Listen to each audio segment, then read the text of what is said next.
Hello friends, welcome back to our channel. ಹೇಗಿದ್ದೀರಾ ಎಲ್ಲರೂ ಚೆನ್ನಾಗಿದ್ದೀರಾ ಅಂತ ಅಂದ್ಕೊಂಡಿದ್ದೀನಿ ಫ್ರೆಂಡ್ಸ್. ನನ್ನ ಚಾನಲ್ಗೆ ಯಾರಾದರೂ ಸಬ್ಸ್ಕ್ರೈಬ್ ಮಾಡಿದೆ ನೋಡ್ತಾ ಇದ್ದರೆ ದಯವಿಟ್ಟು ಸಬ್ಸ್ಕ್ರೈಬ್ ಮಾಡ್ಕೊಂಡು ನೋಡಿ ಅಂತ ಹೇಳ್ತಾ ಇವತ್ತಿನ ವೀಡಿಯೋನ ಶೇರ್ ಮಾಡ್ತಾ ಇದ್ದೀನಿ. ಸೊ ವೀಡಿಯೋನ ಪೂರ್ತಿ ಕಂಪ್ಲೀಟಾಗಿ ವಾಚ್ ಮಾಡಿ. ಸೊ ನಮ್ಮ ದಿನನಿತ್ಯ ಮಾಡೋಂಥ ಕೆಲಸ ಕಾರ್ಯಗಳಲ್ಲಿ ಆಚಾರ ವಿಚಾರ ನಡೆ ನುಡಿ ಇವುಗಳನ್ನ ನಾವು ಹೇಗೆ ಪಾಲನೆ ಮಾಡಬೇಕು ಅಂತ ನಮ್ಮ ಹಿರಿಯರು ತುಂಬ ಹಿಂದೆಯೇ ಹೇಳಿದ್ದಾರೆ. ಸೊ ಹಾಗಾಗಿ ಅದರಲ್ಲಿ ಒಂದಿಷ್ಟು ನನಗೆ ಗೊತ್ತಿರೋದನ್ನೆಲ್ಲನೂ ಇವತ್ತು ಈ ವಿಡಿಯೋದಲ್ಲಿ ಶೇರ್ ಮಾಡ್ಕೊಳ್ತಾ ಹೋಗ್ತೀನಿ. ಸೊ ಇದೆಲ್ಲ ಮಾಡೋದ್ರಿಂದ ಏನೆಲ್ಲ ಉಪಯೋಗ ಅಂತ ಕೂಡ ಹೇಳ್ತೀನಿ. ಸೊ ಹಾಗಾಗಿ ವಿಡಿಯೋನ ಪೂರ್ತಿ ಕಂಪ್ಲೀಟಾಗಿ ವಾಚ್ ಮಾಡಿ. ಸೊ ನಮ್ಮ ಹಿರಿಯರು ಹೇಳ್ಕೊಟ್ಟಿರೋಂಥ ಆಚಾರ ವಿಚಾರಗಳು ಹೇಳ್ತಾಯಿದ್ರು. ಸೊ ಕೆಲವೊಂದು ನೋಡಿ ತಿದ್ದಿ ಮಾಡಿಸ್ತಾಯಿದ್ರು. ಬೆಳಗ್ಗೆ ಅಂದರೆ ನಾವು ಕಡೆ ಎದ್ದೋಳೋದ್ರಿಂದ ರಾತ್ರಿ ಮಲಗೋ ತನಕ ನಿತ್ಯ ಜೀವನದ ನಿಯಮಾವಳಿಗಳನ್ನು ಹೇಳ್ಕೊಡ್ತಾಯಿದ್ರು. ಸೊ ಜ್ಯೋತಿಷ್ಯ ಶಾಸ್ತ್ರದ ಪ್ರಕಾರ ಹಿರಿಯರು ಹೇಳಿರುವ ಕೆಲವೊಂದು ಶಾಸ್ತ್ರ ಸಂಪ್ರದಾಯಗಳಿಗೆ ಪ್ರತಿಯೊಂದಕ್ಕೂ ಅದರದ್ದೇ ಆದ ಕಾರಣ ಇದೆ. ಸೊ ಅದನ್ನು ನಾವು ಪಾಲಿಸ್ಕೊಂಡು ಬಂದಾಗ ನಮಗೆ ಲೈಫ್ ಕೂಡ ತುಂಬ ಚೆನ್ನಾಗಿರುತ್ತೆ. ಸೊ ಅದನ್ನು ಪಾಲಿಸದೇ ಇದ್ದಾಗ ನಮಗೆ ಕೆಡುಕಾಗುತ್ತೆ. ಸೊ ಇಂಥ ವಿಚಾರಗಳನ್ನ ಹೆಣ್ಮಕ್ಳು ಪದೇ ಪದೇ ಹೇಳ್ತಾಯಿದ್ರು. ಯಾಕೆಂದರೆ ಅಡುಗೆ ಮನೆಗೆ ಗೃಹಲಕ್ಷ್ಮಿ ಹೆಣ್ಣು ಅಲ್ವಾ. ಹಾಗಾಗಿ ಮನೆಯ ಕಣ್ಣು ಕೂಡ ಹೆಣ್ಣೇ. ಆದ್ದರಿಂದ ಮನೆಯವರೆಲ್ಲರೂ ಆರೋಗ್ಯದ ಬಗ್ಗೆ ತುಂಬ ಕಾಳಜಿ ವಹಿಸಿ ತಿಳಿಸ್ಕೊಡ್ತಾಯಿದ್ರು. ಕೆಲವೊಂದು ಶಾಸ್ತ್ರ ಸಂಪ್ರದಾಯಗಳನ್ನು ಈಗಿನ ಕಾಲದಲ್ಲಿ ತಕ್ಕಂತೆ ಪಾಲಿಸೋದಕ್ಕೆ ಆಗೋದಿಲ್ಲ. ಆದರೂ ನೀವು ಅಂದ್ಕೋಬೋದು, ಏನು ಎಲ್ಲ ಶಾಸ್ತ್ರ ಸಂಪ್ರದಾಯ ಬರೀ ಹೆಣ್ಮಕ್ಳಿಗೆ ಮಾತ್ರನೇ ಇರೋದು, ಗಂಡು ಮಕ್ಳಿಗಿಲ್ವ ಅಂತ. ಖಂಡಿತ ಗಂಡು ಹೆಣ್ಣು ಅಂತ ಭೇದ ಭಾವ ಇಲ್ಲ. ಗಂಡು ಮಕ್ಕಳಾಗಲಿ ಹೆಣ್ಮಕ್ಳಾಗಲಿ ಎಲ್ಲರೂ ಪಾಲನೆ ಮಾಡಬೇಕು. ಸೊ ಮೊದಲನೇದಾಗಿ ದೇವ್ರ ಪಾತ್ರೆ, ಮುಸುರೆ ಪಾತ್ರೆ, ಎಂಜಲ್ ತಟ್ಟೆ, ಸೊ ಎಂಜಲ್ ಲೋಟ ಇವೆಲ್ಲನೂ ಸಪ್ರೇಟಾಗಿ ಇಡಬೇಕಾಗುತ್ತೆ. ಸೊ ದೇವ್ರ ಪಾತ್ರೆ ತೊಳೆಯೋ ಹತ್ರ ಮುಸುರೆ ಪಾತ್ರೆ ಎತ್ಕೊಂಡೋಗಿ ತೊಳೆಯೋದು. ಸೊ ಮುಸುರೆ ಪಾತ್ರೆ ತೊಳೆಯೋ ಹತ್ರ ಎಂಜಲ್ ಪಾತ್ರೆಗಳು ತೊಳೆಯೋದು. ಹಾಗೆಯೇ ಎಂಜಲ್ ಪಾತ್ರೆ ತೊಳೆಯೋ ಹತ್ರ ದೇವ್ರ ಪಾತ್ರೆಗಳು ತೊಳೆಯೋದು. ಸೊ ಇವೆಲ್ಲನೂ ಮಾಡಬಾರ್ದು. ಸೊ ಅದಕ್ಕೆ ಸಪ್ರೇಟಾಗಿ, ಅಂದರೆ ಈಗ ನಾವು ಸಿಂಕ್ ಇಟ್ಕೊಂಡಿರ್ತೀವಿ. ಸೊ ಸಿಂಕ್ ಏನಾದರೂ ಇಟ್ಕೊಂಡಿತ್ತು ಅಂದರೆ ಸಿಂಕ್ ಒಳಗಡೆ ನಾವು ಏನು ಪಾತ್ರೆಗಳೆಲ್ಲ ತೊಳಿತೀವಲ್ಲ, ಅಟ್ಲೀಸ್ಟ್ ದೇವ್ರ ಸಾಮಾನೆಲ್ಲ ತೊಳಿಬೇಕಾದ್ರೆ ಆ ಒಂದು ಕೌಂಟರ್ ಟಾಪ್ ಏನಿರುತ್ತೆ, ಸೊ ಕೌಂಟರ್ ಟಾಪ್, ಯಾಕಂದರೆ ಈಗ ಇರೋವಂಥ ಪರಿಸ್ಥಿತಿಯಲ್ಲಿ ಆಗಿನ ಕಾಲದಲ್ಲೆಲ್ಲ ಹೊರಗಡೆ ಕೂತ್ಕೊಂಡು ಪಾತ್ರೆಗಳನ್ನ ತೊಳಿತಾಯಿದ್ರು. ಹಾಗಾಗಿ ದೇವ್ರ ಪಾತ್ರೆಗಳನ್ನ ತೊಳಿಬೇಕಂದ್ರೆ ಸಪ್ರೇಟಾಗಿ ಹೊರಗಡೆ ಎಲ್ಲರೂ ಹೋಗಿ ತೊಳಿಬೋದಾಗಿತ್ತು. ಆದರೆ ಇವಾಗ ಆ ಥರ ಇಲ್ಲ ಪರಿಸ್ಥಿತಿ. ಸಿಂಕ್ ಇರುತ್ತೆ. ಸೊ ಸಿಂಕ್ ಒಳಗಡೆ ದೇವ್ರ ಸಾಮಾನುಗಳನ್ನ ಹಾಕಿ ತೊಳೆಯೋದು ಬೇಡ. ಕೌಂಟರ್ ಟಾಪ್ ಇರುತ್ತೆ. ಸೊ ಕೌಂಟರ್ ಟಾಪ್ ಮೇಲೆ ಇಟ್ಕೊಂಡು ಪ್ರತ್ಯೇಕವಾಗಿ ದೇವ್ರ ಪಾತ್ರೆಗಳನ್ನ ತೊಳಿಬೇಕು. ನಾರ್ಮಲಾಗಿ ಡೈಲಿ ಯೂಸ್ ಮಾಡೋಂಥ ಪಾತ್ರೆಗಳನ್ನ ನಾವು ಸಿಂಕ್ ಹಾಕಿ ಯೂಸ್ ಮಾಡ್ಬೋದು. ಯಾಕಂದರೆ ನಾವಲ್ಲಿ ವೆಜ್ಜು ನಾನ್ ವೆಜ್ಜು ಎಲ್ಲನೂ ಯೂಸ್ ಮಾಡಿರ್ತೀವಲ್ಲ, ಹಾಗಾಗಿ ಅದನ್ನ ಸಪ್ರೇಟಾಗಿ ಇಟ್ಕೋಬೇಕು. ಮತ್ತು ಹಬ್ಬ ಹರಿದಿನ, ಶುಕ್ರವಾರ, ವಿಶೇಷ ದಿನಗಳಲ್ಲಿ ಹಾಗಲಕಾಯಿ ಮತ್ತು ಬಾಳೆ ಗಿಡದ ಕಾಯಿ ದಿಂಡು ಇವೆಲ್ಲನೂ ಮಾಡಬಾರ್ದು. ಸೊ ಆ ಹಬ್ಬದ ದಿನಗಳಲ್ಲಿ ಯಾಕೆ ಅಂತಂದರೆ ಈ ಹಾಗಲಕಾಯಿ ಮತ್ತು ಬಾಳೆ ಗಿಡದ ಕಾಯಿ ಎಲ್ಲ ಬರುತ್ತಲ್ಲ, ಸೊ ಅದನ್ನೆಲ್ಲನೂ ಮಾಡಬಾರ್ದು ಅಂತ ಆಗಿನ ಕಾಲದಲ್ಲೇ ಹೇಳಿದ್ದಾರೆ. ಸೊ ಹಾಗಲಕಾಯಿ ಏನಂದರೆ ಅದು ಕಹಿ ಅಂಶ ಇರುತ್ತಲ್ವ ಅದರಲ್ಲಿ.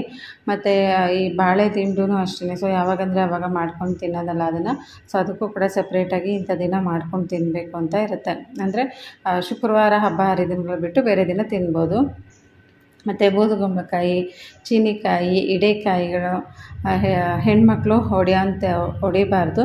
ಮತ್ತು ಗಂಡು ಮಕ್ಕಳು ಮನೆಯಿಂದ ಹೊರಗಡೆ ಹೊಡೆದು ಅದನ್ನು ನಮಗೆ ತಂದು ಕೊಡಬೇಕಂದ್ರೆ, ಈಗ ಈ ಬೂದುಗುಂಬಳಕಾಯಿ ಎಲ್ಲ ಬರುತ್ತಲ್ಲ, ಸೊ ನಾನು ಕುಂಬಳಕಾಯಿದ್ದು ಹೇಳಿದ್ದೆ ಮುಂಚೆನೇ, ಹೊರಗಡೆ ಹೊಡೆದು ಆಮೇಲೆ ನಾವು ಒಳಗಡೆ ತರಬೇಕು ಅಂತ. ಸೊ ಕೆಲವೊಂದು ಕಾಯಿಗಳನ್ನ ನಾವು ಹೆಣ್ಮಕ್ಳು ಅದನ್ನು ಹೊಡೆಯೋ ಹಾಗಿಲ್ಲ. ಸೊ ಹೊರಗಡೆನೇ ಅಥವಾ ಅಂಗಡಿಯಲ್ಲೇ ಕಟ್ ಮಾಡಿಸ್ಕೊಂಡು ಮನೆ ಒಳಗಡೆ ತೊಗೊಂಬರ್ಬೇಕು. ಹಾಗೆಯೇ ಪೂರ್ತಿಯಾಗಿರೋಂಥ ಕಾಯಿನ ಒಳಗಡೆ ತೊಗೊಂಬರ್ಬಾರ್ದು.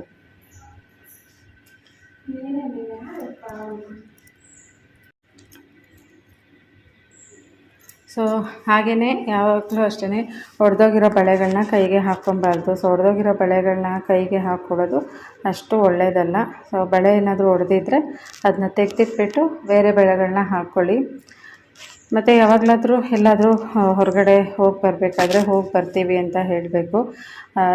ಹೋಗಿ ಬರ್ತೇವೆ ಅಂತ ಹೇಳುವವರ ಎದುರಿಗೆ ಮುಖಕ್ಕೆ ಎಣ್ಣೆ ಹಚ್ಕೊಂಡು ಅಥವಾ ಮುಖ ತೊಳೆದೇ ಹಣೆಗೆ ಕುಂಕುಮ ಇಡದೆ ಅವ್ರಿಗೆ ಎದುರುಗಡೆ ಬರಬಾರ್ದು. ಸೊ ನಾವೇನಾದರೂ ಮುಖ ಫೇಸ್ ವಾಶ್ ಮಾಡ್ದೇನೆ ಹಾಗೆಯೇ ಮುಖ ತುಂಬ ಎಣ್ಣೆ ಹಚ್ಕೊಂಡು ಯಾರಾದರೂ ಹೊರಗಡೆ ಹೋಗ್ತಾರಲ್ಲ ಅವರು ಎದುರುಗಡೆ ಬರಬಾರ್ದು ಅಂತ ಹೇಳ್ತಾರೆ. ಅಂದರೆ ಯಾರಾದರೂ ಹೊರಗಡೆ ಹೋಗ್ಬೇಕಾದ್ರೆ ನಾವು ಹಣೆ ಕುಂಕುಮನೂ ಹಿಡ್ದೆ ಹೆಂಗಂದರೆ ಹಾಗೆ ಅವ್ರ ಮುಂದೆ ಬಂದರೆ ಅವ್ರಿಗೆ ಹೋಗೋ ಕೆಲಸ ಆಗಲ್ಲ ಅಂತ ಅದೊಂದು ಪದ್ಧತಿ ಹೇಳ್ತಾರೆ. ಹಾಗಾಗಿ ಹೊರಗಡೆ ಹೋಗೋದಕ್ಕಿಂತ ಮುಂಚೆ ಒಂದು ತುಂಬಿದ ಕೊಡನಾದರೂ ಸರಿ, ಅಥವಾ ನೀವು ಚೆನ್ನಾಗಿ ಕುಂಕುಮ ಎಲ್ಲ ಇಟ್ಕೊಂಡು ರೆಡಿಯಾಗಿದ್ದರೆ ಬರ್ಬೋದು, ಇಲ್ಲ ಅಂದರೆ ಬರೋಕ್ಕೆ ಹೋಗಬೇಡಿ. ಮತ್ತು ಹೊರಗಡೆ ಹೋಗಿದ ತಕ್ಷಣವೇ ಮುಖ ತೊಳ್ಕೊಳ್ಳೋದು, ಸ್ನಾನ ಮಾಡೋದು ಇವೆಲ್ಲ ಮಾಡಬಾರ್ದು. ಸೊ ಇದು ಕೂಡ ನಾನು ಮುಂಚೆನೇ ಹೇಳಿದ್ದೆ. ಸೊ ಹೊರಗಡೆ ಯಾರಾದರೂ ಹೋಗ್ತಾರೆ ಅಂದಾಗ ಇಮಿಡಿಯೇಟಾಗಿ ನಾವು ಸ್ನಾನ ಮಾಡೋದು, ಪೂಜೆ ಮಾಡೋದು, ಮನೆ ಕೆಲಸ ಮಾಡೋದು ಇವೆಲ್ಲನೂ ಮಾಡಬಾರ್ದು. ಹಾಗೆಯೇ ಸ್ವಲ್ಪ ಹೊತ್ತು ಕೂತ್ಕೊಂಡಿದ್ದು ಆಮೇಲೆ ಮಾಡಬೇಕು. ಸೊ ಊಟ ಮಾಡಿ ಹೊರಟವರ ಊಟ ಮಾಡುವವರಿಗೆ ನಾವು ಹೊರಡ್ತೀವಿ ಅಂತ ಹೇಳಿದೆ ಅವರ ಊಟ ಮುಗಿಯೋವರೆಗೂ ಇದ್ದು ಹೇಳಬೇಕು, ಇಲ್ಲ ಅಂದರೆ ಬೇರೆ ಯಾರಿಗಾದರೂ ಹೇಳಿ ಹೋಗಬೇಕು. ಸೊ ಇದು ಅಷ್ಟೇ. ಭಾಳ ಜನ ಏನು ಮಾಡ್ತಾರೆ ಅಂದರೆ, ಈಗ ತುಂಬ ಅರ್ಜೆಂಟ್ ಎಲ್ಲರಿಗೂ ಊಟ ಮುಗಿಸಿದ ತಕ್ಷಣ ಸರಿ ಆಯಿತು ಬರ್ತೀವಿ ಅಂತ ಹೇಳಿ ಹೋಗ್ತಾ ಇರ್ತಾರೆ. ಆ ರೀತಿ ಮಾಡಬಾರ್ದು. ಯಾರಾದರೂ ಊಟ ಮಾಡ್ತಾಯಿದ್ರೆ ಅವ್ರಿಗೆ ಅವ್ರನ್ನ ಕರೆದುಬಿಟ್ಟು ಸರಿ ನಾನು ಹೋಗ್ತೀನಿ ಅಂತ ಹೇಳೋದು, ಆ ರೀತಿ ಎಲ್ಲ ಮಾಡೋಕ್ಕೆ ಹೋಗಬಾರ್ದು. ಸೊ ಅವ್ರ ಊಟ ಮುಗಿದ ಮೇಲೆ ಹೇಳಬೇಕು, ಇಲ್ಲಾಂದರೆ ಅಕ್ಕಪಕ್ಕದಲ್ಲಿ ಅಂದರೆ ಅವ್ರ ಸಂಬಂಧಪಟ್ಟವ್ರು ಯಾರಾದರೂ ಇದ್ದರೆ ಅವ್ರಿಗೆ ಹೇಳಿಬಿಟ್ಟು ಹೋಗ್ಬೋದು.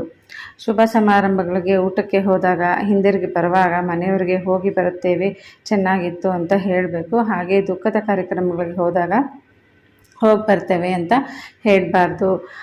ಸೊ ಹಾಗೆ ದುಃಖದ ಮನೆಗೆ ಬಂದವರು ಹೊರಡ್ತೇವೆ ಅಂತ ಕೂಡ ಹೇಳಬಾರ್ದು. ಫ್ರೆಂಡ್ಸ್, ಏನು ಗೊತ್ತಾಯಿತು, ನಾನು ತುಂಬ ದಿನದಿಂದ ಶೇರ್ ಮಾಡಬೇಕು ಅಂದ್ಕೊಂಡಿದ್ದೆ. ಏನಂದರೆ ನಾವೆಲ್ಲಾದರೂ ಶುಭ ಸಮಾರಂಭಗಳಿಗೆ, ಮದುವೆಗೆ, ಗೃಹಪ್ರವೇಶಕ್ಕೆಲ್ಲ ಹೋಗ್ತೀವಲ್ಲ, ಅಂಥ ಟೈಮಲ್ಲಿ ಏನಂದರೆ ನಾವು ಅವ್ರಿಗೆ ಸರಿ ಊಟ ಎಲ್ಲ ಚೆನ್ನಾಗಿತ್ತು ನಾವು ಹೋಗಿ ಬರ್ತೀವಿ ಅಂತ ಹೇಳಬೇಕು. ಅದೇ ನಾವು ಸಾವಿನ ಮನೆಗೆಲ್ಲ ಹೋದಾಗ, ದುಃಖಕರ ಆಗಿರೋಂಥ ಎಲ್ಲಾದರೂ ಹಾಸ್ಪಿಟ್ಲಿಗೆಲ್ಲ ಹೋದಾಗ, ಅಥವಾ ಬೇರೆ ಹೋಗಬಾರ್ದೇ ಇರೋ ಜಾಗಕ್ಕೆಲ್ಲ ಹೋದಾಗ, ಅಂದರೆ ದುಃಖ ತರೋಂಥ ವಿಷಯಗಳಿಗೆ ಹೋದಾಗ ಅಲ್ಲಿಂದ ನಾವು ಬರಬೇಕಾದ್ರೆ ಮತ್ತೆ ಬರ್ತೀವಿ ಅಂತ ಹೇಳಬಾರ್ದು. ಸೊ ಎಸ್ಪೆಷಲಿ ಸಾವಿನ ಮನೆಗೆ ಹೋದಾಗ ಎಲ್ಲರೂ ಹೋಗ್ತೀರಾ, ಅವ್ರಿಗೆ ಅಂದರೆ ಕಾರ್ಯ ಎಲ್ಲ ಮುಗಿಸ್ಕೊಳ್ತೀರಾ, ಮುಗಿಸಿದ ತಕ್ಷಣ ದೀಪ ನೋಡಬೇಕು. ಸೊ ದೀಪ ನೋಡಿ ಇಮಿಡಿಯೇಟಾಗಿ ಎಲ್ಲರೂ ಹೊರಡ್ತಾ ಇರಬೇಕಷ್ಟೇ, ಯಾರಿಗೂ ಹೇಳಬಾರ್ದು ಸರಿ ಹೋಗಿ ಬರ್ತೀವಿ ಅಂತ ಹೇಳೋಕ್ಕೆ ಹೋಗಬಾರ್ದು. ದೀಪ ನೋಡಿ ಹೊರಡ್ತಾ ಇರಬೇಕಷ್ಟೇನೆ, ಹೋಗಿ ಬರ್ತೀವಿ ಅಂತೆಲ್ಲ ಹೇಳೋಕ್ಕೆ ಹೋಗಬಾರ್ದು. ಅವರನ್ನು ಕಣ್ಸೈಗೆಲ್ಲ ಕೂಡ ಏನೂ ಮಾತಾಡೋಕ್ಕೆ ಹೋಗಬಾರ್ದು. ಸೈಲೆಂಟಾಗಿ ನಮ್ಮ ಪಾಡಿಗೆ ನಾವು ಬಂದುಬಿಡಬೇಕು. ಆಮೇಲೆ ಬೇಕಿದ್ರೆ ಫೋನ್ಗಳಲ್ಲಿ ಮಾತಾಡಿಕೊಂಡ್ರೆ ಆಯಿತು. ಮತ್ತು ಊರಿಗೆ ಹೊರಟವರ ಬಟ್ಟೆ ಗಂಟು, ಟ್ರಂಕು ಇವುಗಳ ಮೇಲೆ ಕೂತ್ಕೊಬಾರ್ದು. ಪ್ರಯಾಣದಲ್ಲಿ ತೊಂದರೆ ಆಗುತ್ತೆ. ಸೊ ನಾವೇನಾದರೂ ಈಗ ಮನೆಗೆ ಯಾರಾದ್ರು ನೆಂಟರು ಬರ್ತಾರೆ, ಅಥವಾ ನಾವೇ ಏನಾದರೂ ಊರಿಗೆ ಹೋಗ್ತೀವಿ ಅಂದಾಗ ಬಟ್ಟೆಗಳನ್ನೆಲ್ಲ ಪ್ಯಾಕ್ ಮಾಡ್ಕೊಂಡಿರ್ತೀವಲ್ಲ, ಅದ್ರ ಮೇಲೆ ನಾವು ಕೂತ್ಕೊಬಾರ್ದು. ಕೂತ್ಕೊಂಡಾಗ ಏನಾಗುತ್ತೆ ಅಂದರೆ ನಮಗೇನಾದರೂ ತೊಂದರೆ ಆಗ್ಬೋದು ನಾವು ಮಾಡೋಂಥ ಪ್ರಯಾಣದಲ್ಲಿ ಅಂತ ಹಿರಿಯರು ಆಗಿನ ಕಾಲದಲ್ಲೇ ಹೇಳಿದ್ದಾರೆ. ಮತ್ತು ಹೊರಡುವಾಗ ಹಿರಿಯರ ಕಾಲಿಗೆ ನಮಸ್ಕಾರ ಮಾಡಬೇಕು. ಮನೆಯಲ್ಲಿ ಅದಕ್ಕೋಸ್ಕರನೇ ಹಿರಿಯರ ಆಶೀರ್ವಾದ ಯಾವಾಗಲೂ ಬೇಕು ಅಂತ ನಾವು ಹೇಳೋದು. ಮನೆಯಲ್ಲಿ ಎಲ್ಲಾದರೂ ಹೊರಗಡೆ ಹೋಗೋದಕ್ಕಿಂತ ಮುಂಚೆ ದೊಡ್ಡವ್ರಿಗೆ ನಮಸ್ಕಾರ ಮಾಡಿ ಹೋಗಬೇಕು. ಸೊ ಇನ್ ಕೇಸ್ ನಮ್ಮ ಮನೇಲಿ ಯಾರೂ ದೊಡ್ಡವರಿಲ್ಲ ಅಂದಾಗ ಅಟ್ಲೀಸ್ಟ್ ಅವರನ್ನು ಮನಸ್ಸಲ್ಲಾದರೂ ನೆನೆಸ್ಕೊಂಡು ಹೋಗಬೇಕು. ಅಥವಾ ಫೋಟೋ ಏನಾದರೂ ಇತ್ತಂದರೆ, ನಮ್ಮ ಮನೇಲಿ ಹಿರಿಯರಿದ್ದರು ಅವ್ರು ಇಲ್ಲ ಇವಾಗ ಅಂದಾಗ ಅವ್ರ ಫೋಟೋ ಎಲ್ಲ ಇಟ್ಟಿರ್ತಾರವಲ್ಲ, ಸೊ ಅವ್ರಿಗೆ ನಮಸ್ಕಾರ ಮಾಡ್ಕೊಂಡು ಹೋಗಬೇಕು. ಸೊ ಸಂಜೆ ಹೊತ್ತು ಮುಸುಕು ಹೊತ್ತು ಮಲಗಬಾರ್ದು. ಸಂಜೆ ಟೈಮಲ್ಲಿ ಮುಸುಕು ಹಾಕ್ಕೊಂಡು ಮಲ್ಕೊಬಾರ್ದು. ಸೂರ್ಯ ಹುಟ್ಟೋದಕ್ಕಿಂತ ಮುಂಚೆ, ಸೂರ್ಯ ಹುಟ್ಟಿದ್ದಾದಮೇಲೆ ನಾವು ಹಾಸಿಗೆ ಮೇಲೇ ಮಲಗಿರಬಾರ್ದು. ಸೊ ಅದು ನಿಜವಾಗ್ಲೂ ದರಿದ್ರ ತಂದುಕೊಡುತ್ತೆ ಮನೆಗೆ. ದೀಪ ಹಚ್ಚದೆ ಬಾಗಿಲು ಹಾಕಿ ಒಳಗಡೆ ಕೂತ್ಕೊಬಾರ್ದು. ಅಂದರೆ ಸಂಜೆ ಟೈಮಲ್ಲಿ ಇನ್ನು ಸೂರ್ಯ ಮುಳುಗಿದ ಮೇಲೆ ದೀಪ ಹಚ್ಚಿರಬೇಕು ಮನೆಯಲ್ಲಿ. ಸೊ ದೀಪ ಹಚ್ಚದೆ ಬಾಗಿಲು ಹಾಕ್ಕೊಂಡು ಮುಸುಕು ಹಾಕ್ಕೊಂಡು ಮಲ್ಕೊಳ್ಳೋದು, ಸೊ ದೀಪ ಹಚ್ಚದೆ ಬಾಗಿಲು ಹಾಕ್ಕೊಂಡು ಕೂತ್ಕೊಳ್ಳೋದು, ಈ ರೀತಿ ಎಲ್ಲ ಮಾಡಬಾರ್ದು. ಅಟ್ಲೀಸ್ಟ್ ನಮ್ಮ ಕೈಲಾಗಿರೋ ಅಂದರೆ ಮಕ್ಕಳ ಕೈಲಾದರೂ ಒಂದು ಸ್ವಲ್ಪ ದೀಪ ಹಚ್ಚಿಸಿ ಒಂದು ಸ್ವಲ್ಪ ಹೊತ್ತಾದರೂ ಮನೆ ಬಾಗಿಲನ್ನ ತೆಗೆದಿಡಬೇಕು. ಸೊ ಶುಕ್ರವಾರ, ಮಂಗಳವಾರ ಹಬ್ಬದ ದಿನಗಳಲ್ಲಿ ಉಗುರು ಕಟ್ ಮಾಡಬಾರ್ದು. ಹಾಗೆ ಉಗುರುಗಳನ್ನ ಮನೆ ಒಳಗಡೆ ಹಾಕ್ಕೊಂಡು ಉಗುರನ್ನ ಕಟ್ ಮಾಡಬಾರ್ದು. ಸೊ ಯಾರೂ ಮಾಡಲ್ಲ ಇದನ್ನು ಅಂದ್ಕೊತೀನಿ. ಯಾವಾಗಲೂ ಮನೆಯಿಂದ ಹೊರಗಡೆನೇ ಉಗುರುಗಳನ್ನ ಕಟ್ ಮಾಡ್ತೀರಾ ಅಂತ ಅಂದ್ಕೊಂಡಿದ್ದೀನಿ. ಮತ್ತು ತಲೆ ಬಾಚಿಕೊಂಡು ಬಿದ್ದ ಕೂದಲನ್ನ ಹಾಗೆ ಬಿಡಬಾರ್ದು. ಹೊತ್ತಿನಲ್ಲಿ ಬೀದಿ ಬಾಗಿಲಲ್ಲಿ ಕುಳಿತುಕೊಂಡು ತಲೆನ ಬಾಚ್ಕೋಬಾರ್ದು. ಸೊ ತಲೆ ಕೂದಲನ್ನು ಅಷ್ಟೇ ಬಾಚಿಕೊಂಡು ಎಲ್ಲಂದರೆ ಅಲ್ಲಿ ಬಿಡಬಾರ್ದು. ಹಾಗೆ ಬೇರೆಯವ್ರು ತುಳಿಯೋ ಅಂಥ ಜಾಗದಲ್ಲಾಗಲಿ, ಸೊ ನಾವೇ ಅದನ್ನೆಲ್ಲ ತುಳ್ಕೊಂಡು ಓಡಾಡೋ ಥರ ಆಗಲಿ ತಲೆ ಕೂದಲನ್ನ ಎಲ್ಲಂದರೆ ಅಲ್ಲಿ ಹಾಕಬೇಡಿ. ಮತ್ತು ಬಾಗಿಲಲ್ಲಿ ಕೂತ್ಕೊಂಡು ತಲೆನ ಬಾಚ್ಕೊಬಾರ್ದು. ಯಾಕೆಂದರೆ ಆ ಕೂದಲಿಂದ ಏನೇನೋ ಕೆಟ್ಟದನ್ನೆಲ್ಲ ಮಾಡ್ತಾರಲ್ಲ ಕೂದಲನ್ನ ತೊಗೊಂಡು, ಹಾಗಾಗಿ ನಮಗೆ ಹೇರ್ ಫಾಲ್ ಕೂಡ ಜಾಸ್ತಿ ಆಗುತ್ತೆ. ಬೇರೆಯವ್ರು ಏನಾದರೂ ಆ ಒಂದು ಕೂದಲನ್ನ ತುಳಿದಾಗ ಹೇರ್ ಫಾಲ್ ಕೂಡ ಜಾಸ್ತಿ ಆಗುತ್ತೆ. ಹಾಗೆಯೇ ಯಾರಾದರೂ ನಾವು ಹೊರಗಡೆ ಕೂತ್ಕೊಂಡು ತಲೆ ಎಲ್ಲ ಬಾಚ್ತೀವಲ್ಲ, ಸೊ ತಲೆ ಎಲ್ಲ ಬಾಚಿದಾಗ ಏನಾಗುತ್ತೆ, ನಮ್ಗೆ ಇರೋರು ಯಾರಾದರೂ ಅದನ್ನು ನೋಡ್ಕೊಂಡಿದ್ದು ಅದರಿಂದ ನಮಗೆ ಕೆಟ್ಟದನ್ನು ಮಾಡೋಂಥ ಚಾನ್ಸಸ್ ಇರುತ್ತೆ. ಹಾಗಾಗಿ ಮನೆ ಹೊರಗಡೆ ತಲೆನ ಬಾಚಬೇಡಿ. ಮನೆ ಒಳಗಡೆ ತಲೆ ಬಾಚಿ ಅದನ್ನು ನೀಟಾಗಿ ಒಂದು ಕಡೆ ಎತ್ತಿಟ್ಕೊಳ್ಳಿ. ಸೊ ಹೇಗಂದರೆ ಹಾಗೆ ಹೊತ್ತಿನಲ್ಲಿ ತಲೆನ ಬಾಚಬಾರ್ದು. ಬಟ್ಟೆಗಳನ್ನ ಮೈ ಮೇಲೆ ಧರಿಸಿದ ಮೇಲೆ ಮೈ ಮೇಲಿದ್ದಂತೆ ಕತ್ತರಿಸೋದು, ಗುಂಡಿ ಹಾಕ್ಕೊಳ್ಳೋದು, ಹೊಲಿಯೋದು ಇವೆಲ್ಲನೂ ಮಾಡಬಾರ್ದು. ಇದರಿಂದ ಮನುಷ್ಯನ ಚಿಂತೆ ಹೆಚ್ಚಾಗ್ತಾಯಿದೆ. ಅಂದರೆ ನಾವು ಒಂದು ಸಲ ಬಟ್ಟೆ ಮೈ ಮೇಲೆ ಹಾಕ್ಕೊಂಡ್ಮೇಲೆ ಅದನ್ನು ಕಟ್ ಮಾಡೋದಾಗಲಿ, ಗುಂಡಿ ಹೊಲ್ಕೊಳ್ಳೋದು, ಗುಂಡಿ ಹಾಕ್ಕೊಳ್ಳೋದು, ಹೊಲಿಯೋದು ಇವೆಲ್ಲ ಮಾಡಬಾರ್ದು. ಇದರಿಂದ ನಮಗೆ ಚಿಂತೆ ಜಾಸ್ತಿ ಆಗುತ್ತೆ. ಮನುಷ್ಯನಿಗೆ ಜಾಸ್ತಿ ಚಿಂತೆ ಅನ್ನೋದು ಕಾಡ್ತಾ ಇರುತ್ತೆ. ಅರ್ಧಂಬರ್ಧ ಮುಖ ತೊಳೆಯೋದು, ಕಾಲನ್ನ ಹಿಮ್ಮಡಿ ನೆನೆಯದಂತೆ ಮುಂದೆ ಮಾತ್ರ ಕಾಲಿಗೆ ನೀರು ಹಾಕ್ಕೊಳ್ಳೋದು ಇವೆಲ್ಲ ಮಾಡಬಾರ್ದು. ಸೊ ಎಲ್ಲಾದರೂ ಹೊರಗಡೆ ಹೋಗಿ ಬಂದಾಗ ಪೂರ್ತಿ ಮುಖನ ವಾಶ್ ಮಾಡಬೇಕು. ಹಾಗೆಯೇ ಹಿಮ್ಮಡಿ ಫುಲ್ಲು ನೀರು ಹಾಕ್ಕೊಂಡೇ ಹೊರಗಡೆ ಹೋಗ್ಬೇಕು. ಯಾಕಂದರೆ ಹಿಮ್ಮಡಿಯಲ್ಲಿ ಶನೇಶ್ವರ ಇರ್ತಾರಂತೆ. ನಾವರೆಲ್ಲ ಸುತ್ತಾಕೊಂಬಂದಾಗ ಶನೇಶ್ವರ ಹಿಮ್ಮಡಿಯಲ್ಲಿ ಇರ್ತಾರೆ. ಹಾಗಾಗಿ ಪೂರ್ತಿ ನಾವು ಹಿಮ್ಮಡಿ ಕಾಲುಗಳನ್ನ ನೀಟಾಗಿ ಕೈಯಲ್ಲಿ ತೊಳೆದು ಆಮೇಲೆ ಹೊರಗಡೆ ಬರಬೇಕು. ಅಟ್ಲೀಸ್ಟ್ ನಿಮ್ಮ ಕೈಯಲ್ಲಿ ತೊಳೆಯೋಕ್ಕಾಗಿಲ್ಲ ಅಂದ್ರೂ ಹಿಮ್ಮಡಿ ಪೂರ್ತಿ ನೆನೆಯೋ ಹಾಗೆ ನೀರನ್ನು ಹಾಕ್ಕೊಂಡು ಮನೆ ಒಳಗಡೆ ಹೋಗಬೇಕು. ಮತ್ತು ಕಬ್ಬಿಣದ ಸಾಮಾನುಗಳನ್ನ ಕೈಯಿಂದ ಮತ್ತೊಂದು ಕೈಗೆ ಕೊಡಬಾರ್ದು. ಸೊ ಏನಾದರೂ ಐರನ್ ಐಟಮ್ಸ್, ಕಬ್ಬಿಣದ ಐಟಮ್ಗಳಿರುತ್ತಲ್ವ, ಅದನ್ನು ನಮ್ಮ ಕೈಯಿಂದ ಇನ್ನೊಬ್ಬರ ಕೈಗೆ ಕೊಡಬಾರ್ದು. ಒಂದು ಟೇಬಲ್ ಮೇಲೆ ಇಟ್ಬಿಡ್ಬೇಕು. For example safety pin. So safety ಪಿನ್ಗಳನ್ನ ಅಷ್ಟೇ ಒಬ್ಬರ ಕೈಯಿಂದ ಒಬ್ಬರಿಗೆ ಕೈ ಕೊಡಬಾರ್ದು, ಜಗಳ ಬರುತ್ತೆ ಅಂತ ಹೇಳ್ತಾರೆ. ಹಾಗೆಯೇ ಈ ಐರನ್ಗೆ ಸಂಬಂಧಪಟ್ಟಿದ್ದು ಯಾವುದೇ ಆಗಿರ್ಬೋದು, ಕಬ್ಬಿಣದ ವಸ್ತುಗಳನ್ನ ಒಬ್ಬರ ಕೈಯಿಂದ ಒಬ್ಬರಿಗೆ ಕೊಡಬಾರ್ದು. ಏನಾದರೂ ಒಂದು ಕೆಳಗಡೆ ಆದರೂ ಇಡಬೇಕು, ಇಲ್ಲ ಟೇಬಲ್ ಮೇಲೆ ಆದರೂ ಇಟ್ಬಿಟ್ಟು ತೊಗೊಳ್ಳಿ ಅಂತ ಹೇಳಬೇಕು. ಸೊ ಯಾರೋ ಕರ್ಚೀಫ್ ಕೊಟ್ಟರೆ ತೊಗೊಬಾರ್ದು. ಸೊ ಯಾರಂದರೆ ಅವರು ನಮಗೆ ಏನಾದರೂ ಕೊಡ್ತಾ ಇರ್ತಾರಲ್ವ ಕರ್ಚೀಫ್ಗಳು, ಅದು ಇದು ಇಲ್ಲ ನ್ಯಾಪ್ಕಿನ್ಸ್ ಏನಾದರೂ ಕೊಟ್ಟರೆ ತೊಗೋಬಾರ್ದು. ಅದರಲ್ಲಿ ಏನಾದರೂ ಹಾಕಿ ಕೊಟ್ಬಿಟ್ಟಿರ್ತಾರೆ ಅನ್ನೋ ಕಾರಣಕ್ಕೆ.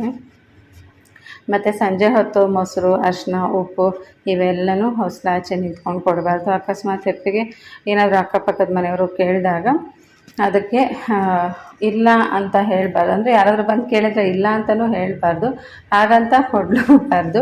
ಬರೀ ಮೊಸರನ್ನಷ್ಟೇ ಕೊಡಬಾರ್ದು. ಮೊಸರು ಕೊಡೋಂಗಿದ್ರೆ ಹಾಲು ಜೊತೆ ಸೇರಿಸಿ ಕೊಡಿ. ಇಲ್ಲ ಅಂತಂದರೆ ಯಾರಾದರೂ ಹಾಲು ಬಂದು ಕೇಳಿದ್ರೆ ಸ್ವಲ್ಪ ಮೊಸರು ಕೊಡಿ. ಸೊ ಒಟ್ಟಿಗೆ ಹಾಲು ಮೊಸರು ಎರಡೂ ಕೊಡಬೇಕು. ಬರೀ ಹಾಲು ಬರೀ ಮೊಸರು ಯಾರಿಗೂ ಕೊಡಬೇಡಿ. ಹಾಗೆಯೇ ಕುಲದೇವರ ವಾರ ಅಥವಾ ಒಂದೇ ದಿನ ಮಂಗಳವಾರ, ಶುಕ್ರವಾರ ತಂದೆ ಮಕ್ಕಳು ಅಣ್ಣ ತಮ್ಮಂದರು ಒಟ್ಟಿಗೆ ಕಟ್ಟಿಂಗ್ ಮಾಡಿಸ್ಬಾರ್ದು. ಸೊ ನಮಗೇನು ಈಗ ಶುಕ್ರವಾರ ನಾವು ವಾರ ಮಾಡ್ತೀವಿ ಅಂತಂದರೆ, ಅಥವಾ ಮಂಗಳವಾರ ಶುಕ್ರವಾರ ಏನಾದರೂ ತಂದೆ ಮಕ್ಕಳೆಲ್ಲರೂ ಒಟ್ಟಿಗೆ ಕ್ಷೌರ ಮಾಡಬಾರ್ದು ಅಂತ ಹೇಳ್ತಾರೆ. ಮಾಡಿದ ಅಡುಗೆಗಳಿಗೆ ಒಗ್ಗರಣೆ ಹಾಕದೆ ಗಂಡಸರಿಗೆ ಬಡಿಸ್ಬಾರ್ದು. ನಾವೇನಾದ್ರು ಅಡುಗೆ ಮಾಡ್ತೀವಲ್ಲ, ಸೊ ಮಾಡಿರೋಂಥ ಅಡುಗೆಗಳಿಗೆ ಒಗ್ಗರಣೆ ಹಾಕದೆ ಹಾಗೆ ಗಂಡಸರಿಗೆ ಬಡಿಸ್ಬಾರ್ದು. ಮನೆಯಲ್ಲಿರೋರಿಗೆ ಅದಕ್ಕೆ ನೀಟಾಗಿ ಒಗ್ಗರಣೆ ಹಾಕಿನೇ ಕೊಡಬೇಕು. ಉಪನಯನ ಆದಮೇಲೆ ಗಂಡು ಮಕ್ಕಳು ತಂಗಳ ಪದಾರ್ಥ ತಿನ್ನಬಾರ್ದು. ಮತ್ತು ಊಟ ಮಾಡೋದಕ್ಕೆ ಕುತ್ಕೊಂಡಾಗ ಕಾಯಬಾರ್ದು. ಊಟನ ಕೂಡ ಕಾಯಿಸಬಾರ್ದು. ಅನ್ನ ತಟ್ಟೆ ಮೇಲೆ ಹಾಕಿ ಎಷ್ಟೊತ್ತಾದರೂ ಬರದೇ ಇರಬಾರ್ದು. ಸೊ ಇದರಿಂದ ಅನ್ನಪೂರ್ಣೇಶ್ವರಿ ದೇವಿಗೆ ಕೋಪ ಬರುತ್ತೆ. ಹಾಗಾಗಿ ಊಟ ಬಡಿಸಿದ ತಕ್ಷಣ ಊಟ ಮಾಡಿ, ಸೊ ಊಟಕ್ಕೆ ಕೂಡ ಕಾಯಬಾರ್ದು. ಊಟ ತೊಗೊಂಬಂದು ಇಮಿಡಿಯೇಟಾಗಿ ತಿಂದುಬಿಟ್ಟು ಎತ್ತಿಡಬೇಕು.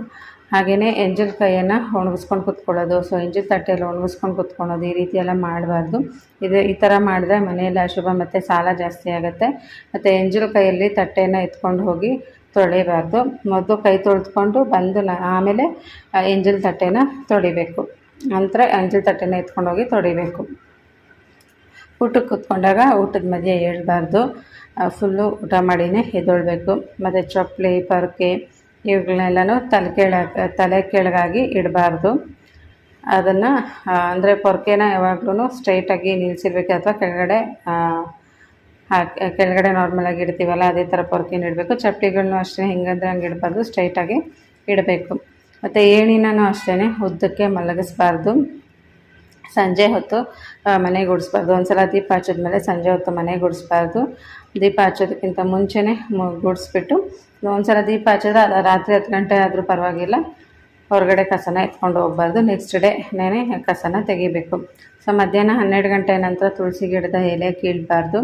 ಸೊ ತುಳಸಿ ಸಸ್ಯ ಗಿಡನ ಕೊಡೋದಾದರೆ ಬೆಳಗಿನ ಸಮಯದಲ್ಲಿ ಕೊಡಬೇಕು. ಯಾರಾದರೂ ತುಳಸಿ ಗಿಡ ನಿಮ್ಮ ಹತ್ರ ಜಾಸ್ತಿ ಇದೆ ಅಂತ ಕೇಳಿದಾಗ ಬೆಳಗ್ಗೆ ಟೈಮಾಗಿ ಕೊಡಬೇಕು.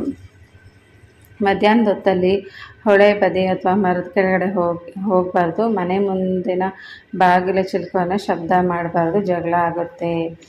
ಅಂದರೆ ಇವಾಗೇನಾದರೂ ಮನೆಯಲ್ಲಿ ಈ ಬಾಗಿಲೆಲ್ಲ ಸ್ವಲ್ಪ ಶಬ್ದ ಮಾಡ್ತಾಯಿದ್ರೆ ಅದಕ್ಕೆ ಸ್ವಲ್ಪ ಗ್ರೀಸು ಅಥವಾ ಆಯಿಲು ಹಾಕಿ ಸ್ಟಾಪ್ ಮಾಡಬೇಕು. ಇದರಿಂದ ಮನೆಯಲ್ಲಿ ಜಗಳ ಆಗೋಂಥ ಚಾನ್ಸಸ್ ಜಾಸ್ತಿ ಇರುತ್ತೆ, ಸೌಂಡ್ ಬರ್ತಾ ಇರುತ್ತಲ್ಲ ಅದರಿಂದ. ಶುಭ ವಿಚಾರಗಳನ್ನ ಮಾತಾಡೋ ಸಂದರ್ಭದಲ್ಲಿ ಒಂಟಿ ಸೀನಬಾರ್ದು. ಅಕಸ್ಮಾತ್ ಬಂದರೆ ಸೂಕ್ಷ್ಮ ಅರ್ಥ ಬೇಗ ಎದ್ದು ಹೋಗಬೇಕು. ಸೊ ಯಾರಾದರೂ ಒಳ್ಳೆಯ ವಿಷಯಗಳನ್ನ ಮಾತಾಡಬೇಕು, ನಮಗೇನೋ ಸೀನ್ ಬರುತ್ತೆ ಅಂದ ತಕ್ಷಣ ಎದ್ದು ಹೊರಗಡೆ ಬಂದುಬಿಡಬೇಕು. ನಮಗೂ ಗೊತ್ತಾಗುತ್ತಲ್ಲ ಸಮಯ ಸಂದರ್ಭ ಯಾವ ಥರ ಇರುತ್ತೆ ಅಂತ ಹೇಳಿಬಿಟ್ಟು. ಸೊ ಕೆಲವರು ಅದನ್ನು ಬಿಲೀವ್ ಮಾಡ್ತಾರಲ್ವ, ಹಾಗಾಗಿ ಬಿಸಿ ಅನ್ನಕ್ಕೆ ಹಾಲು ಮೇಲೆ ಮೊಸರು ಹಾಕಿ ತಿನ್ನಬಾರ್ದು. ಸೊ ಇದು ತುಂಬ ಜನಕ್ಕೆ ಗೊತ್ತಿದೆ ಅಂತ ಅಂದ್ಕೊಳ್ತೀನಿ. ಸೊ ಬಿಸಿ ಅನ್ನಕ್ಕೆ ಹಾಲು ಮೇಲೆ ಮೊಸರು ಹಾಕ್ಕೊಂಡು ತಿನ್ನಬಾರ್ದು. ಅಂದರೆ ಬಿಸಿ ಅನ್ನಕ್ಕೆ ಕೆಲವರು ಹಾಲು ಮೊಸರು ಹಾಕ್ಕೊಂಡು ತಿಂತಾರೆ. ಸೊ ಹಾಗೆ ತಿನ್ನಬಾರ್ದು. ಸೋಮವಾರ ಎಣ್ಣೆ ಹಚ್ಚಿ ತಲೆಗೆ ನೀರು ಹಾಕ್ಕೋಬಾರ್ದು. ಸೋಮವಾರ ಕೆಲವರು ಅಂದರೆ ಸೋಮವಾರನೇ ತಲೆಗೆ ಎಣ್ಣೆ ಹಚ್ಚಿ ಸ್ನಾನ ಮಾಡ್ಬೋದು. ಬೇಕಾದ್ರೆ ಭಾನುವಾರ ತಲೆಗೆ ಎಣ್ಣೆ ಹಚ್ಕೊಂಡು ಸೋಮವಾರ ಸ್ನಾನ ಮಾಡ್ಬೋದು. ಅದೇ ಸೋಮವಾರನೇ ಎಣ್ಣೆ ಹಚ್ಚಿ ತಲೆಗೆ ಸ್ನಾನ ಮಾಡ್ಕೋಬಾರ್ದು. ಮತ್ತು ಒಂಟಿ ಕಾಲಲ್ಲಿ ನಿಂತ್ಕೊಂಡು ಮಾತಾಡಬಾರ್ದು. ಹೊಸದ ಮೇಲೆ ಕೂತ್ಕೋಬಾರ್ದು. ಮಲ್ಕೊಂಡಿರ್ಬೇಕಾದ್ರೆ ಗೋಡೆಗಳಿಗೆ ಕಾಲಿಂದ ಒದ್ಕೊಂಡು ಗೋಡೆಗಳ ಮೇಲೆ ಕಾಲು ಹಾಕ್ಕೊಂಡು ಮಲಗಬಾರ್ದು. ಮತ್ತು ಕಾಲು ಕೆಳಗಡೆ ಏನಾದ್ರು ತೊಟ್ಲು ಕಟ್ಟಿದರೆ ಕಾಲಿಂದ ತೊಟ್ಲನ್ನ ಒದಿಬಾರ್ದು. ಆದರೆ ಕೆಲವೊಬ್ಬರು ನಿದ್ದೆಗಣ್ಣಲ್ಲಿ ಕಾಲಿಂದ ತೂಗ್ತಾರೆ. ಈ ರೀತಿಯೂ ಮಾಡಬಾರ್ದು, ಯಾಕಂದರೆ ತೊಟ್ಲಲ್ಲಿ ಮಗು ಇರುತ್ತೆ. ಸೊ ಮಗುನ ಯಾರಾದರೂ ಕಾಲಿಂದ ತೂಗ್ತಾರ, ಅದು ದೊಡ್ಡ ತಪ್ಪು. ಮತ್ತು ಒದ್ದೆ ಬಟ್ಟೆನ ಮೈ ಮೇಲೆ ಧರಿಸ್ಬಾರ್ದು. ಸಂಜೆ ಆದಮೇಲೆ ಬಟ್ಟೆಗಳನ್ನ ಒಗಿಬಾರ್ದು. ರಾತ್ರಿ ಮುಸುರೆ ಪಾತ್ರೆಗಳಿಗೆ ನೀರು ಹಾಕಿಡದೆ ಬಿಡಬಾರ್ದು. ಅದನ್ನು ತೊಳೆದಿಟ್ಟು ಮಲ್ಕೊಂಡ್ರೆ ಒಳ್ಳೆಯದು. ಒಂಚೂರು ಅನ್ನ ಅಥವಾ ಅವಲಕ್ಕಿ ಬಟ್ಲಲ್ಲಿ ಹಾಕಿ ಮುಚ್ಚಿಡಬೇಕು. ಅಕಸ್ಮಾತ್ ಅನ್ನ ಉಳಿಯೋದಿದ್ದರೆ ಅವಲಕ್ಕಿ, ಬೆಲ್ಲ ಏನಾದರೂ ಒಂಚೂರು ಪದಾರ್ಥನ ಹಾಕಿ ಮುಚ್ಚಿಡಬೇಕು. ಮನೆಯಲ್ಲಿ ರಾತ್ರಿ ಸಮಯದಲ್ಲಿ ಊಟ ತಿಂಡಿ ಇಲ್ಲದೆ ಹಾಗೆ ಬಿಡಬಾರ್ದು. ಸೊ ಇದು ಎಲ್ರಿಗೂ ಗೊತ್ತಿದೆ ಅಂದ್ಕೊಳ್ತೀನಿ. ಮನೆಯಲ್ಲಿ ರಾತ್ರಿ ಅಡುಗೆ ಮಾಡಿರ್ತೀರ. ಸೊ ಅಡುಗೆ ಎಲ್ಲ ಮಾಡಿದ್ದು ಇದ್ದರೆ ಪರವಾಗಿಲ್ಲ, ಚೂರಾದರೂ ಒಂದೊಂದು ಸ್ಪೂನ್ ಆದರೂ ಉಳಿಸಿ ಅದನ್ನು ಮುಚ್ಚಿಡಬೇಕು. ಆ ಪಾತ್ರೆನ ತೊಳಿಬಾರ್ದು, ಅಡುಗೆ ಮಾಡಿರೋ ಪಾತ್ರೆಗಳನ್ನ. ಇನ್ ಕೇಸ್ ಪೂರ್ತಿ ಅನ್ನನೆಲ್ಲ ಖಾಲಿ ಆಗಿಬಿಟ್ಟಿದೆ, ಒಂದು ಚೂರು ಇಲ್ಲ, ಅನ್ನ ಸಾಂಬಾರು ಮಾಡಿದ್ದೆಲ್ಲನೂ ಖಾಲಿ ಆಗಿಬಿಟ್ಟಿರೋದು, ಬರೀ ಉಪ್ಪಿಟ್ಟು ಮಾತ್ರ ಮಾಡಿದ್ದೆ, ಉಪ್ಪಿಟ್ಟು ಅಷ್ಟು ಖಾಲಿ ಆಗಿದೆ ಅಂದಾಗ ಒಂದು ಬಟ್ಲಲ್ಲಿ ಅವಲಕ್ಕಿ, ಬೆಲ್ಲ ಎಲ್ಲ ಹಾಕಿಬಿಟ್ಟು ಅದನ್ನು ಮುಚ್ಚಿಡಬೇಕು. ಸೊ ಅಡುಗೆ ಮನೆಯಲ್ಲಿ ಏನು ಪಾತ್ರೆಗಳನ್ನ ಖಾಲಿ ಹಾಗೆ ಬಿಡಬಾರ್ದು, ಏನಾದರೂ ಒಂದು ಇಟ್ಟಿರಬೇಕು. ಅಪರೂಪಕ್ಕೆ ನೆಂಟರ ಮನೆಗೆ, ಬಾಣಂತಿ ಮನೆಗೆ ಮಗು ನೋಡೋದಕ್ಕೆ ಹೋದಾಗ ಅಥವಾ ವಯಸ್ಸಾದವ್ರು ನೋಡೋಕ್ಕೆ ಹೋದಾಗ ಬರಿಗೈಯಲ್ಲಿ ಹೋಗಬಾರ್ದು. ಮತ್ತು ಹಾಗೆ ನೋಡಲು ಬಂದವರನ್ನು ಬರಿಗೈಯಲ್ಲಿ ಕಳಿಸ್ಬಾರ್ದು. ಕಾಫಿ, ಟೀ ಆಗದಿದ್ದರೆ ಚಮಚ ಸಕ್ಕರೆನಾದರೂ ಕೊಟ್ಟು, ಕುಡಿಯಲು ನೀರನ್ನಾದರೂ ಕೊಟ್ಟು ಅವರನ್ನು ಕೂರಿಸ್ಕೊಂಡು ಮಾತಾಡಿಸಿ ಆಮೇಲೆ ಕಳಿಸ್ಬೇಕು. ಸೊ ಇವೆಲ್ಲನೂ ಒಂದಷ್ಟು ಪದ್ಧತಿಗಳು, ನಮ್ಮ ಹಿರಿಯರು ಹೇಳ್ಕೊಟ್ಟಿರೋಂಥ ಪದ್ಧತಿಗಳು. ಸೊ ನಾವೆಲ್ಲರೂ ಫಾಲೋ ಮಾಡಲೇಬೇಕಾದಂಥ ಪದ್ಧತಿಗಳು. ಸೊ ಈ ರೀತಿ ಫಾಲೋ ಮಾಡೋದ್ರಿಂದ ನಮಗೆ ಎಲ್ಲನೂ ಜೀವನದಲ್ಲಿ ಒಳ್ಳೆಯದೇ ಆಗುತ್ತೆ ಅನ್ನೋ ಒಂದು ಉದ್ದೇಶಕ್ಕೆ ಆಗಿನ ಕಾಲದಲ್ಲೇ ಎಲ್ಲ ಪದ್ಧತಿಗಳನ್ನ ನಮಗೆ ಹೇಳ್ಕೊಟ್ಟಿದ್ದಾರೆ. ಸೊ ಈ ಎಲ್ಲ ಪದ್ಧತಿಗಳನ್ನ ಸ್ವಲ್ಪ ನಾವು ಫಾಲೋ ಮಾಡಿದ್ರೆ ಲೈಫಲ್ಲಿ ಚೆನ್ನಾಗಿರ್ತೀವಿ. ಸೊ ಇಷ್ಟ ಇದ್ದವ್ರು ಫಾಲೋ ಮಾಡ್ಬೋದು, ಇಲ್ಲ ಅಂದರೆ ಬಿಡ್ಬೋದು. ಓಕೆ ಫ್ರೆಂಡ್ಸ್, ಈ ವಿಡಿಯೋನ ಇಲ್ಲೇ ಎಂಡ್ ಮಾಡ್ತಾಯಿದ್ದೀನಿ. Thank you so much for watching. Take care, bye.